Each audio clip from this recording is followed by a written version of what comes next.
Nah, untuk mencapai surganya Allah, masuk dulu apa?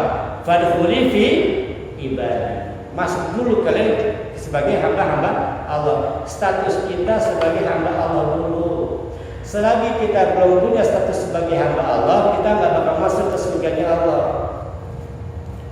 Bagaimana cara menstatuskan diri sebagai hamba Allah? Kata Allah dalam Al-Fatihah, Iyyaka na'budu wa iyyaka nasta'in. Itu status kehambaan kita. Kita nyembah Allah. Kalau kita sudah nyembah Allah, berarti kita masuk dalam status ibadi. Nggak bakal masuk pada kuli jannati sebelum masuk pada kuli ibadi. Artinya nggak bakal masuk surga kalau belum menjadi hambanya Allah. Paham ya? Nggak bakal masuk surga sebelum menjadi hambanya Allah. Kalau ingin menjadi hambanya Allah, kita harus menstatuskan diri kita sebagai hamba Allah dengan cara apa?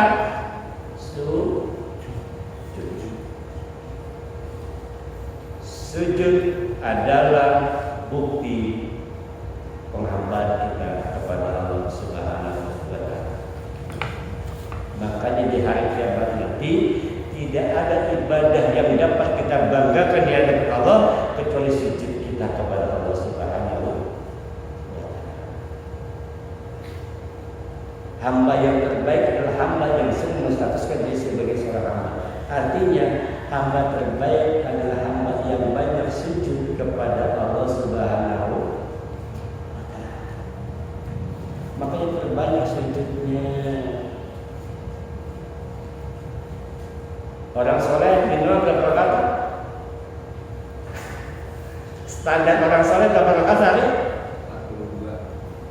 42. 40 minimal.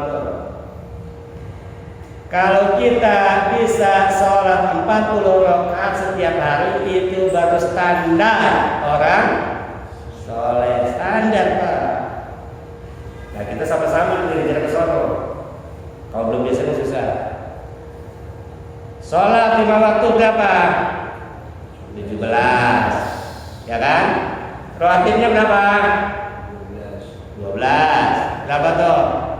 9. Qiyamul lailnya berapa? 11. 29 sama 11 berapa? 40. Itu baru standar orang soleh. Dia 5 waktu gak pernah lepas, qobliyah abadiyah dikerjain, malamnya bangun. Itu baru standar, Pak. Nah, Bapak sekarang berapa rakaat sehari? Ukur. Gampang kan?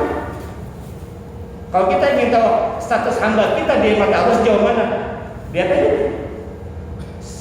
Saat kita bakal sujud. Karena ukuran hamba itu adalah pembuktian dengan sujud. Semakin kita membuktikan diri kita sebagai seorang hamba, maka semakin tinggi status kehambaan kita. Artinya apa? Semakin banyak sujudmu kepada Allah, semakin tinggi pula kedudukanmu di mata Allah. Itu simpel. Paling tidak sehari 40, kalau dulu tapi ini para ulama dan orang-orang soleh. Paling tidak orang-orang soleh itu tidak tinggal di sholat sehari 40 rakaat, 40 kali sholat, 40 rakaat. Subuh 2, zuhur 4, asar 4, berapa tuh? 10, ya kan? Maghrib 3, isya 4, 17. Qobliyah subuh 2, 19. Qobliyah zuhur 4. 11 sama 4 berapa? 23. Ba'diyah maghrib 2. Ba'diyah isya 2. Tambah lagi witir qiyamul lail 8, witir 3, 11, 40. Nggak bisa saya bangun malam, ganti pakai apa? Duha. Duha berapa? 4 rakaat. Karena duha itu satu, kita sudah bahas dulu kan, sebagai ucapan syukur kita atas persendian yang Allah berikan kepada kita. Yang pertama. Yang kedua sebagai badalan pengganti yang nggak bisa bangun malam, maka diganti dengan duha. Kemudian sebelum tidur tutup dengan witir. Kalau nggak bisa bangun malam, sebelum tidur kerjain witir. Sama seperti apa yang dilakukan oleh Sayyidina Abu Bakar. Kalau Sayyidina Umar ngerjainnya tiap tengah malam. Kalau kita terlalu capek nggak bisa bangun malam, sebelum tidur sholat witir. Contohnya bisa, ya kan? 4 rakaat, terus dia 2 rakaat. Setelah itu jangan pulang dulu, jangan ngopi dulu, sholat dulu 1 rakaat, minimal 1 rakaat witir tutup. Takutnya pulang ngantuk tidur. Sebelum tidur witir. Jadikan witir sebagai kewajiban buat diri kita. Kenapa? Tidak ada nabi, tidak ada orang soleh yang tidak sholat witir. Sekali lagi, nabi itu mewajibkan diri sholat witir. Bahkan Imam Abu Hanifah itu mewajibkan witir. Imam Syafi'i, Maliki, Hanafi hanya mengatakan sunnahnya sunnah muakkad. Apa sunnah muakkad? Sunnah yang mendekati wajib. Rasulullah itu nggak pernah witir, nggak pernah ninggalin witir selama hidup. Makanya usahakan sebentar 3 rakaat.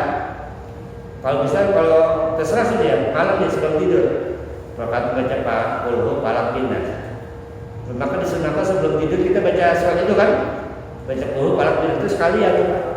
Jadi amalan rutin. Insya Allah Allah jaga diri kita, Allah jaga keluarga kita. Dan yang terpenting adalah Innallaha yuhibbul wa yuhibbul. Allah itu ganjil dan cinta kepada orang-orang yang sholat janji, yang sholat witir. Allah kalau sudah cinta, jangankan minta, enggak minta aja Allah kasih.